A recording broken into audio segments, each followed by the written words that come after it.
Hello, नमस्कार मेरी YouTube family. स्वागत है आपका मेरे यूट्यूब चैनल 72 उषा नायक 7240 में।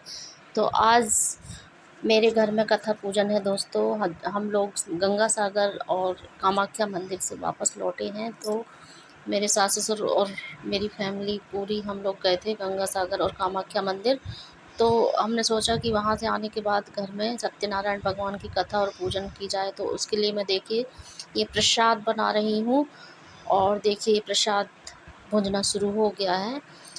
ये आटे का प्रसाद है दोस्तों, जो हम सत्यनारायण भगवान की कथा में ये प्रसाद चढ़ता है। देखिए ये प्रसाद काफ़ी हद तक भुन चुका है।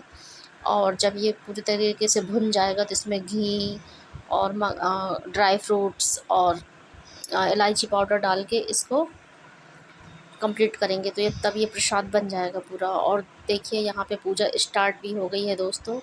और मेरे सास ससुर बैठे हैं पूजा में और मैं ये बैठी हूँ, देखिए तैयार हो गई। और ये मेरे हस्बैंड बैठे हुए हैं।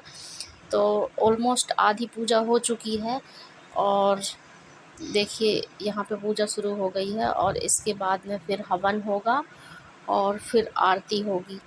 तो देखिए भगवान जो हैं कान्हा जी, सत्यनारायण भगवान की कथा में कान्हा जी को रखा जाता है, बहुत ही अच्छा होता है। तो ये नारायण भगवान का ही एक रूप होते हैं। तो देखिए कथा पूजन मेरे घर में चालू हो गई है, शुरू हो गई है। और देखिए हवन भी हो गया है और अब होगी आरती। तो मैं भी वहाँ पे हवन डालने के लिए गई थी और हवन डाल के मैंने पैर पड़ा और मैंने मम्मी से बोला कि अब आप जल और चढ़ा दीजिए। तो फिर पंडित जी ने उनको बोला कि थोड़ी देर सभी लोगों को चढ़ाने दो, उसके बाद में फिर जल चढ़ाएंगे।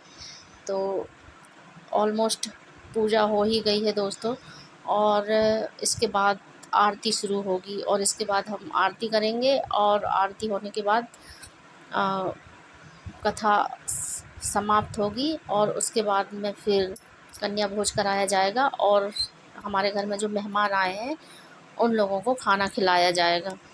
तो देखिए पूजा कंप्लीट हो ही गई है। तो ऐसे ही मेरा ब्लॉग देखने के लिए प्लीज़ मुझे ज़्यादा से ज़्यादा फॉलो कीजिए और सब्सक्राइब कीजिए। तो देखिए मेरी बेटी भी आरती करने के लिए आ गई है। आरती हम लोग कर रहे थे तो उसको उसको बहुत ही शौक़ है आरती करने का दोस्तों। Bye bye.